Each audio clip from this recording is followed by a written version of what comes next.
Hai, Assalamualaikum warahmatullahi wabarakatuh. Nama saya Citra Rahmayanti dengan NPM 2012011064 dari Fakultas Hukum Universitas Lampung. Di kesempatan kali ini, saya akan membahas mengenai hukum acara Mahkamah Konstitusi atau yang sering juga disebut hukum acara praktik peradilan tata negara.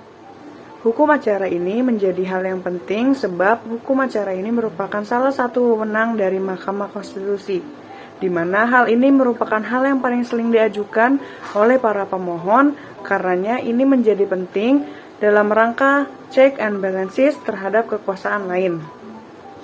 Hukum acara Mahkamah Konstitusi adalah hukum formil yang berfungsi untuk menegakkan hukum materialnya, yaitu bagian dari hukum konstitusi yang menjadi wewenang Mahkamah Konstitusi. Mahkamah Konstitusi adalah lembaga tinggi negara dalam sistem ketatanegaraan Indonesia yang merupakan pemegang kekuasaan kehakiman. Ada perbedaan kewenangan antara MK dan MA. Perbedaan kewenangan antara Mahkamah Konstitusi dan Mahkamah Agung terdapat pada Undang-Undang Dasar 1945. Kewenangan MK diatur dalam pasal 24C ayat 1 Undang-Undang Dasar 1945 dan kewenangan MA diatur dalam pasal 24A Undang-Undang Dasar 1945. Dalam pasal 10 ayat 1 huruf A sampai dengan huruf D Undang-Undang Nomor 24 Tahun 2003 tentang Mahkamah Konstitusi menjelaskan ada 4 kewenangan. Yang pertama, menguji undang-undang terhadap Undang-Undang Dasar 1945. Yang kedua, memutus sengketa kewenangan antar lembaga negara yang kewenangannya diberikan oleh Undang-Undang Dasar Negara Republik Indonesia tahun 1945. Yang ketiga, memutus pembubaran partai politik. Dan yang keempat, memutus perselisihan tentang hasil pemilu. Di samping memiliki kewenangan, dalam pasal 10 ayat 2 Undang-Undang Mahkamah Konstitusi juga memiliki kewajiban, yaitu memberi keputusan atas pendapat DPR bahwa presiden dan atau wakil presiden telah melakukan pelanggaran hukum atau perbuatan tercela atau tidak memenuhi syarat sebagai presiden dan wakil presiden sebagaimana yang dimaksud dalam Undang-Undang Dasar 1945 atau yang sering disebut juga dengan impeachment atau penurunan presiden. Selain menjalankan kewenangannya dan kewajibannya, Mahkamah Konstitusi juga memiliki peran, yaitu sebagai guardian of constitutional atau sebagai pelindung konstitusi, yang kedua sebagai penafsir, yaitu penafsir tunggal atau interpreter of konstitusi, dan yang ketiga sebagai pengawal demokrasi, dan yang keempat sebagai pelindung hak asasi manusia. Di samping memiliki kewenangan dan kewajiban, Mahkamah Konstitusi juga memiliki fungsi dan peran utama. Fungsi dan peran utama dari Mahkamah Konstitusi adalah menjaga konstitusi guna tegaknya prinsip konstitusionalitas hukum. Demikian halnya yang melandasi negara-negara yang mengakomodir pembentukan MK dalam sistem ketatanegaraannya. Sebab Undang-Undang Dasar 1945 dibentuk dengan fungsi untuk menjamin tidak akan ada lagi produk hukum yang keluar dari koridor konstitusi sehingga hak-hak konstitusional warga negara terjaga dan konstitusi itu sendiri terkawal konstitusionalitasnya. Kembali kepada pembahasan yang di awal mengenai hukum acara Mahkamah Konstitusi. Hukum acara ini diatur dalam Undang-Undang Mahkamah Konstitusi yang terbagi menjadi dua, yaitu hukum acara umum dan hukum acara khusus. Hukum acara khusus memuat aturan umum beracara di Mahkamah Konstitusi dan berlaku untuk setiap kewenangan Mahkamah Konstitusi. Hal tersebut diatur dalam pasal 28 sampai dengan pasal 49 Undang-Undang Mahkamah Konstitusi. Sedangkan hukum acara khusus memuat aturan khusus sesuai dengan karakteristik masing-masing perkara yang menjadi kewenangan Mahkamah Konstitusi. Aturan khusus tersebut meliputi pihak yang mengajukan permohonan serta kualifikasi pemohon dan juga pokok perkara yang dimohonkan. Hal tersebut terdapat pada pasal 50 sampai dengan pasal 60 Undang-Undang Mahkamah Konstitusi.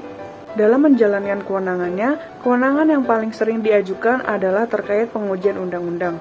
Pengujian undang-undang pada dasarnya dikarenakan karena undang-undang tersebut bertentangan dengan Undang-Undang Dasar 1945. Pengujian undang-undang tersebut terjadi baik dalam materi muatan ataupun dalam tata cara pembentukannya.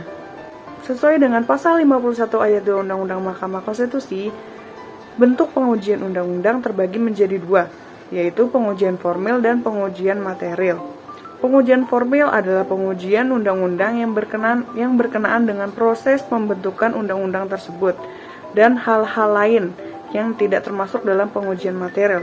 Sedangkan pengujian material adalah pengujian materi atau norma undang-undang yang dinilai apakah bertentangan dengan norma Undang-Undang Dasar 1945 atau tidak. Jika bertentangan, maka norma undang-undang yang dimaksud oleh MK akan dinyatakan bertentangan dengan Undang-Undang Dasar 1945 dan karenanya tidak mempunyai kekuatan hukum mengikat. Nah, pada bagian ini adalah alur perkara dalam hukum acara Mahkamah Konstitusi. Dilihat yang pertama ada pengajuan permohonan kepada Mahkamah Konstitusi, dan yang tahap kedua ada pendaftaran dan penjadwalan sidang. Terus tahap ketiga ada pemeriksaan pendahuluan, dan yang keempat pemeriksaan sidang. Kemudian yang kelima adalah putusan yang dilakukan oleh majelis hakim. Dalam pelaksanaan permohonan yang diajukan kepada Mahkamah Konstitusi terkait pengujian undang-undang terhadap Undang-Undang Dasar 1945, yaitu berisikan identitas pemohon. Dalam hal ini, dituliskan nama, tempat tanggal lahir, agama, pekerjaan, kewarganegaraan, dan sebagainya. Kemudian, dilanjutkan dengan kewenangan Mahkamah Konstitusi.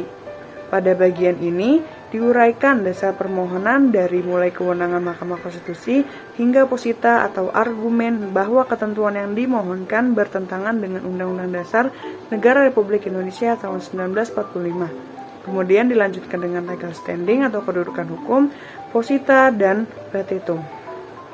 Apabila semua proses telah dilakukan oleh hakim, hakim dapat menyusun amar putusan. Apakah permohonan tidak dapat terima, permohonan ditolak, permohonan dikabulkan, konstitusional bersyarat ataupun tidak konstitusional bersyarat. Nah, pada mata kuliah ini, hukum acara Mahkamah Konstitusi berkaitan dengan pelaksanaan pengujian undang-undang dan berkaitan dengan persidangan. Saya sebelumnya ditugaskan untuk bersidang dan mengajukan permohonan. Saya bersama dengan kelompok saya mengajukan permohonan pengujian pasal 222 Undang-Undang Nomor 7 Tahun 2017 tentang Pemilu terhadap pasal 1 ayat 2 dan ayat 3, pasal 6 ayat 2, pasal 6A ayat 2, pasal 22E ayat 1 dan 2, pasal 27 ayat 1, pasal 28D ayat 1, dan pasal 28J Undang-Undang Dasar 1945. Permohonan ini menjadi penting karena dalam pasal 222 Undang-Undang Nomor 7 Tahun 2017 yang mengatur mengenai ambang batas pencalonan presiden dan wakil presiden dinilai telah menghilangkan hak konstitusional para pemohon sebagai masyarakat serta individu yang secara inheren sebagai pemilih dalam pemilihan presiden dan wakil presiden atau yang sering dikenal dengan presiden threshold. Kemudian pada ketentuan pasal 222 undang-undang ini mengganti kedaulatan rakyat yang harusnya berada di tangan rakyat menjadi kedaulatan berada di partai politik. Padahal menurut ketentuan Undang-Undang Dasar Negara Republik Indonesia tahun 1945, kedaulatan tersebut berada di tangan rakyat. Kedaulatan rakyat harusnya tetap dilaksanakan berdasarkan prinsip demokrasi, tidak dilaksanakan oleh partai politik yang hanya memperoleh suara 20% di kursi DPR atau 25% perolehan suara nasional. Berdasarkan prinsip kedaulatan rakyat, para pemohon sebagai warga negara Indonesia telah merasa dirugikan hak konstitusionalnya dengan berlakunya pasal 222 Undang-Undang Nomor 7 Tahun 2017.